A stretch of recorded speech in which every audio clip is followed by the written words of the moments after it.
Hey everybody, don't forget to add your name, and today if the same is your favorite flower. Emma is having tulips. Anyway. They're the best flower. That should be everyone's favorite flower, don't you think?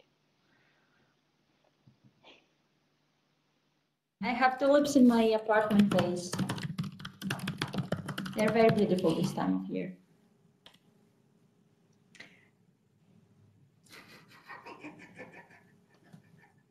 Why did we invite the Swiss?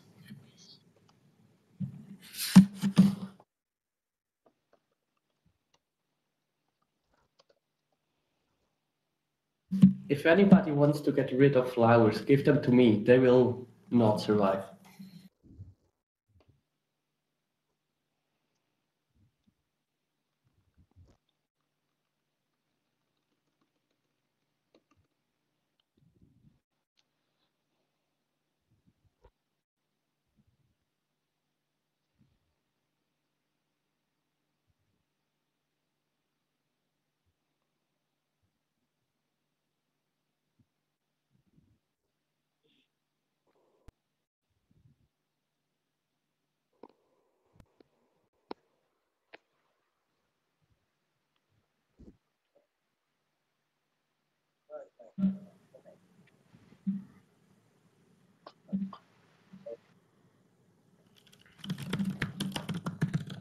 Okay, says Ermo is live.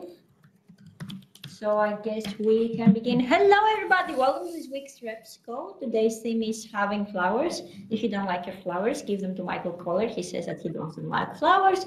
And with that pessimist note, I'm gonna say hello to everyone who is in this call. Emma, Tunde, Catherine, Surstika Teams is the faces I see. Hello, we also have a caller here. He joins us here today in Berlin. I also see in the Etherpad Sandeep, Sami, Angel, Surusika Wuset, and Kikito.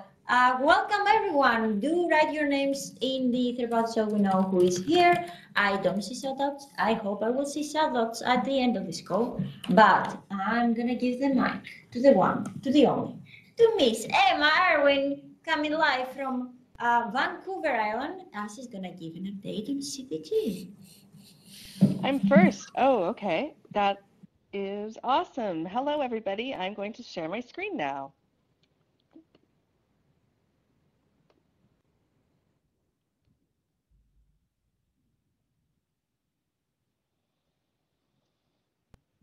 And it worked. First time. Must be the tulips blooming in my garden that brought me luck.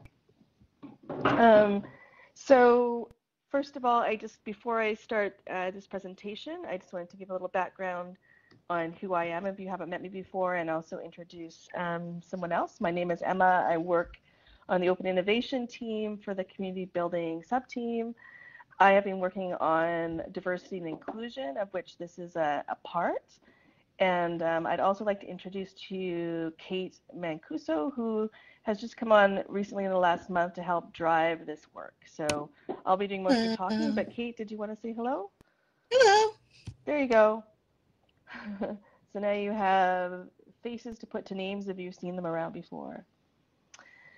So I'm on this call. There was a bit of a conversation in the Reps Telegram a couple of weeks ago about the CPG, of which we've been working on kind of behind the curtain a little bit recently. And I realized it was a really good time with Kate coming on to talk to you about the work that we've been doing so far and to give you a chance to ask questions. And hopefully at the end of it, you're feeling optimistic and want to participate in building healthy communities through the CPG. So a quick bit of background. The work that this came out of was from research we did last year. We spent 3 or 4 months just interviewing a lot of people, going through a lot of data to figure out who exactly, like what were some of our core issues in our community. These are some of the demographics that we talked to around region, gender, tenure, but we also, there's a lot of other dimensions of race, ethnicity, and age that went into that. So we talked to a lot of different people. We also really strove to talk to people in diverse ways. So we interviewed people in text-based chat. We also interviewed people in their first language and trained volunteers to go out and interview people. So we felt like at the end of it that we had research that was really telling of some of the key issues in our communities. We also try to get specific perspective on online interactions, events. What is diversity in a regional context? What is it, when we come together as a mixed group? We talked to community managers like this person who was really fantastic to interview, but like across Mozilla, and third, in the open ecosystem. So not just Mozilla, but trying to understand what the key problems were for others. And so one of the things that came out of that was that people did not understand, this is a year ago, I like to think this has changed, but at the time, the people didn't understand what the CPG was, what the difference was between the CPG and, say, a code of conduct at their event. A lot of people felt like it had no teeth in their area or wasn't relevant to the work they were doing. They didn't believe it was enforced. And that was not just Mozilla, but something that we heard in a lot of other communities as well, that while there are these types of documents out there, that the trust that they're being enforced really wasn't there yet. And this was reflected in from community managers as well. They weren't exactly sure how to take a report that they were being given and take it to the next level. Oh, sorry. If you don't mind muting, I'm easy to interrupt. I'm easy to distract. So one of the things that we did was, instead of trying to solve all the problems at once, we started to build a process for responding to CPG complaints through the act of responding to CPG incident complaints. So these often came in through community managers, and we worked on them one by one to start building a process. To date, we've worked on about 18 different incident reports in all areas of the project, in all the way up to involving teams, but also executive leadership in the decision making. And this is the bicycle that we built as a result of that. So this is a workflow that is underway. So I should step back and say we haven't built all of this, but we've recognized that these are the key milestones in responding to community participation guideline complaints. And large parts of this have been built or are being built. So I'm going to quickly walk you through these. The first one that is not built is actually the discovery, right? So we've been building this behind a curtain. There's no web page that you can go to or a wiki that you can go to right now and understand how to report. In large part, that's because we're working out the legal aspects of storing report data around sensitive information. So we do have an initial reporting process where we isolate incidents. We talk about allies and document evidence. We have a set of data privacy rules that apply to all of this. We have an early triage proposal for how we, if there was a lot of reports that came in at once, how we'd prioritize them and who we'd work with on them. So if something came through that was of legal nature, not unlike a bug triage, we would tag those and respond accordingly. We have investigation as a part of what we do, depending on how clear-cut a case is, and we have been working with HR investigators on this as well. So we've been working across the organization to make sure that the investigation that needs to be done is done well. We also come out with a series of recommendations. So the thing that Kate and I do is work as coordinators of decision. We are not ourselves decision makers. And we have what's called a consequence ladder that we work with to identify what decisions. And we have everything from a simple warning or no warning all the way to a permanent ban. And often a decision comes with the notice that the next level of the ladder is next. So there's an ascension of consequence. We realize that communication is a key part of this process, so you'll find like attributes of communication built in throughout the workflow. And we're still working on this, building it out, making sure that everyone involved in an incident knows where they are and what's happening next. And again, around communication, that's follow-up, making sure that we check in different times. One of the consequences is a ban. We go anywhere between a 4-week temporary ban and longer. And we always, when people come back to the project, we onboard them. We have what's called a CPG onboarding, where we welcome people back and help set the tone for their success afterwards. So again, this is the bicycle. Some themes and trends, I should actually say in the top corner, 1 to 18, is that the people who were reported often don't understand that the actions that they took had the impact on other people. So there's a large part of helping people understand the impact of their actions on others. People are obviously often concerned about what other people might think and whether they can still participate in Mozilla, and if something has happened, and we work to help those people on board again, if that's the case. Some of the themes for people that are reporting is that they prefer to remain anonymous. I would say that also that people who are reporting right now tend to have the most confidence to report. These are people often that know staff or know community managers or know community leaders that are reporting. We're only starting to scratch the surface of trust there. So often anonymous because the people might be nervous about each other, but also these are our most confident people that are reporting now. We have a long way to go before we see reporting from people that might not have access as many others do. For the process, we did try doing something around blind reviews, so making sure that we were as unbiased as possible in our decision making. And although that sort of worked, it was very, it took a lot of work and time, and so we're reviewing different ways we can do that. We have a RACI. If you're not familiar with a RACI decision making, it basically ensures that all people who are involved in the process are accountable for the recommendations. And you can find a lot of this in the GitHub, which I'll share later, but the decision-making process has worked really well to make sure that everyone feels informed and the outcome is the right one. I won't read these two, but you can see working and not working. I'll include this deck in the Etherpad as well, in case I'm going too fast, which I might be, but I'm trying to be mindful of time. We realize one of the things that we're working on in this quarter is a system for taking reports that considers things like regional law. For example, it's illegal in some places to allow someone to report anonymously. So we're trying to figure out all the different areas of risk when we put up our form later on, but we'll communicate that as it happens as well. So I'll just let you finish reading that. If you have any questions on any of these, I'm happy to answer them, but time-wise, I won't be able to speak to everything. And that's it. So you'll find on the Etherpad a link to a blog post I wrote that expands on this. We're really serious about making the CPG a tool for not just consequence. So you heard me talk a lot about, bans and warnings, but for creating the communities that we want.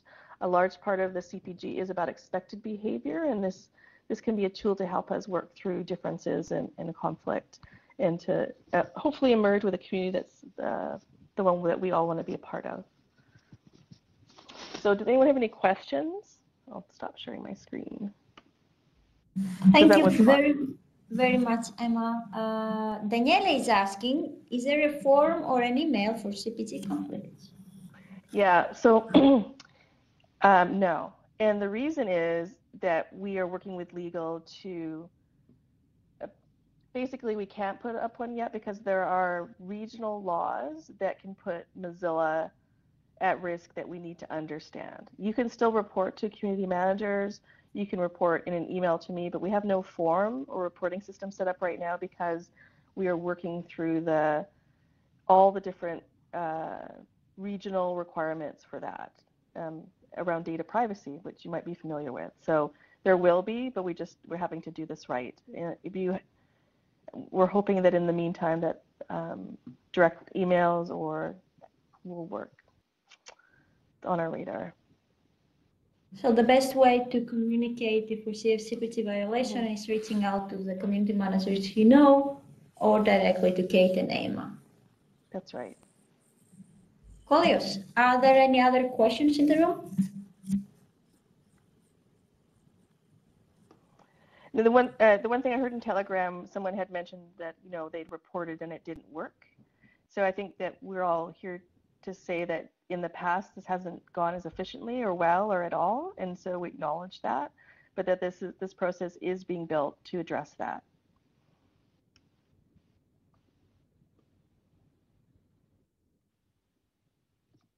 I'm wondering how the anonymous thing works. So eventually, if somebody like reports to me, I will know the person, and if somebody reports to you, you will know the person. And I guess that also relies on personal trust. But how are we thinking about in the future that we don't know the people involved? And also, a lot of times we see screenshots and things like that. So how are you thinking about doing that in the future? I'm gonna let Kate answer. Kate, I don't want to put you on the spot, but I know that we've talked about this. And do you want to speak to how we're thinking about anonymity? Sure. So we're thinking about designing an anonymous recording mechanism right now. To be completely transparent with you, it turns out that lots of countries have lots of different laws about anonymous reporting. So it's taking us much longer than we expected to sort of generate a mechanism for doing that. Right now, I would say you can report to Emma and myself at Inclusion at Mozilla, and what you can do is specify if there are any staff members who you'd like left off the report. And if who you're reporting on is Emma or myself, then you can report to another staff member and we'll figure out what to do. Is that... We had not had an approach to that problem. I mean, there's some, we with people that we know that have reported to us that wish to remain anonymous, we've been really clear about who we would be sharing with just for their information, because sometimes I do need to share reports with the HR investigator, for example, or another staff member who's working with me. But we've been very clear about that.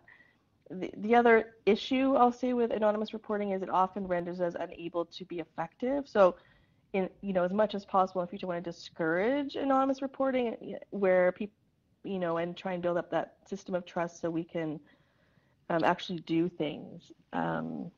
Because often people are worried that if they're exposed, that something will happen, and so we can't complete our actions. And we're trying to figure out what the best way to move forward in those cases is. But we'll have to have maybe a discussion as a community at some point about what anonymous reporting is and how to be most effective in allowing people that safety, but allowing us to hold people accountable for their actions. Right. So I think right now the approach is it's ideal for us if you feel comfortable with us knowing your name, and if you want to tell us who you don't feel comfortable with, like you don't feel comfortable with with certain people knowing that you've reported. If you need to report anonymously, we're building a structure for that, but it's not there. Cool. Are there any other questions in the room? Otherwise, I would like to ask another one. I don't want to take the whole scene. Me either. Okay. Thanks for having me. And Kate, thank you. Emma, just one quick last question. If somebody we say that violates the CPG and we want to exclude this person from the communities, is that communicated to the rest of the community managers? Like example, if I have a case of a rep that is doing something really, really, really bad, and we know it's a toxic person and we decide to exclude him or her from reps, we can exclude them from reps, but we don't know if that person is going to enter another community and be toxic there. So how do we prevent that? Is there a way to prevent that? Yeah, and that hits on two requirements we're working on to have a centralized mechanism for tracking CPG violations, right? And by mechanism, I mean system. And because that is something that we've seen happen where someone has been banned from one part of the community and has turned up somewhere else. And so that is part of our systems requirement for reporting that this be centralized.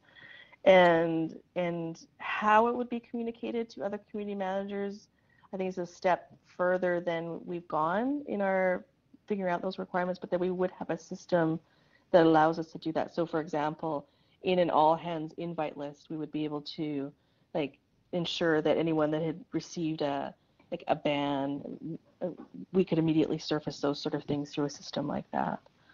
But we do want to be more helpful to community managers in that way. Cool. Emma, I know that I said last question, but another question came in by a contributor. They're asking, what are the things one should submit along with the potential violation report, which helps the investigation? This is such a great question. Thank you. First of all, when you're reporting, one of the hardest things of someone getting a report is that it's a long story, right? Or a series of bug lists. So some of the best ways you can report are to isolate what exactly it is you're reporting that someone did. So often we're very emotional when we're sharing a story, but in some way isolating the thing it is that's a CPG violation, and you can use the CPG itself to identify that. If you have screenshots or any sort of digital evidence, that helps us. And that's not to say prove yourself, but it just helps us to get the context, especially when it comes to languages other than English. So just being super clear, having that evidence. Also, anyone else that was there that we can talk to is super helpful as well. And just and permission to reach out to them. So you may include someone's name, but I'll always say, is it okay that I reach out to this person and ask them? That's very helpful. And that's all I can think of right now. Kate, was there anything you would add? Not really. I'm trying to type out what you said so that. Okay, sure. Cool. Thank you very much both for being here. You're welcome to be here in every call. You're always welcome to this call. I'm gonna walk with topic 2 because we only have 5 minutes left and I don't want to take Daniela's time. Topic 2 is something that we already talked about last week, but I want to pitch that in to all of you. We have Common Voice joining Global Sprint. For those of you who don't know what Global Sprint is a sprint that Mozilla Foundation is organizing on 10th and 11th of May. I will add a link of here. Rabinda talked about it last week. He's also having a project joining. So it's about people coming together and hacking together on projects they have or the projects that they are they're finding featured.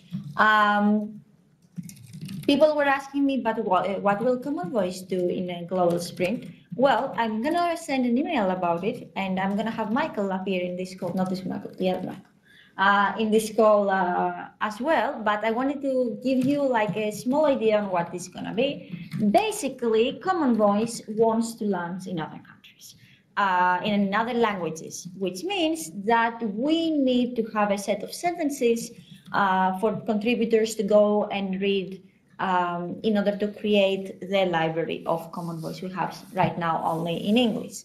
In order to do that, we're asking people to submit their own sentences in their local language. And if they find actually things that are in the public domain and they want to submit links in their local languages, this is great. This is great stuff for us because we can take those sentences and we can build the languages in other languages. So this is what is going to happen. I'm going to also send an email. I'm going to have Mr. Henriette also come to the call. So please, please, please do join Global Sprints and find a Global Sprint next to you and participate in the project. Michael Kohler is building a page along with Michael Henriette and Gregor. So for people to be able to submit, there is also a call of reviewers. As you understand, people can submit nice sentences, but also we have seen a little bit of spamming in those cases that people are submitting gibberish or they're submitting something offensive and it doesn't get nice for those things to be streamed in the Common Voice website. For that reason, we need reviewers for languages. So there is a call for reviewers. You can find a link. Somebody is running. There is also the microsite similar to the one we did, that is him. For the Fair Sprint, he has given you all the link to get excited. So do join, add your Global Sprint, participate in Global Sprint. It's pretty cool. We're gonna have here one in Berlin, and Strustica, I'm just saying there is gonna be here one in Berlin. I'm just messing with you all, and without Further delay, I'm gonna pass the microphone to Senor Daniele. Daniele is gonna talk about the council. Can you hear me? Can you hear me? Yeah, okay, because the last time. Okay, I will be very quickly. As you can see in the Etherpad, what are the updates from the council? We released finally an update in the report system. As you can see on this course, we have new stuff in the report system, as I said the last week. So don't forget to report what you're doing, because we have an idea what we are doing if you are not reporting, because this is the portal. So you need to report it again. And for the other points, I have added the link of my QR OKR for the Q1, the onboarding document, because it seems finished. I rewritten the last the last page, so you can open and check for feedback because it's open. But you can find also all the rest of documents in the last link in the Etherpad with all the rest of the OKR tickets of the Reps Council, because we are working to have everything ready for the new council members when they will be in the council. So what are the other stuff that they are there for you? We have, thanks to Michael that is in Berlin right now, this Michael, yes, a Reps Dev group on Telegram and on Slack, they're budget for the contributors that work on the portal. So if you want to contribute and you have to be a developer, because this is the requirement, of course, we have a group for you. And the last point is that Partamesh is working very hard for the new Reps logo. Yes, we are working also for the new logo because it's following the old style. So there is a ticket, so you can check what it's doing, because we are working, Pratamesh is working with the marketing team to understand if fit the guidelines, etc., etc., etc. And this is everything from the council side, because we are busy to close everything for the new council. So maybe for the next week we will have more stuff from the rest. But I invite you, all of us, to check on GitHub and see what we are doing for you for this Q1. And this is from my side, right in time. Because Daniele is precise. He's a precise Italian. I don't see any other updates or non-verbal updates. There is a shout out for Emma and Kate for being here today and replying to the questions of the people. Thank you very much. We'd love you to have you back. Thank you for helping us all this time. And with that, it's 6:30 in Berlin, and I'm gonna say bye-bye to you all and see you all next week.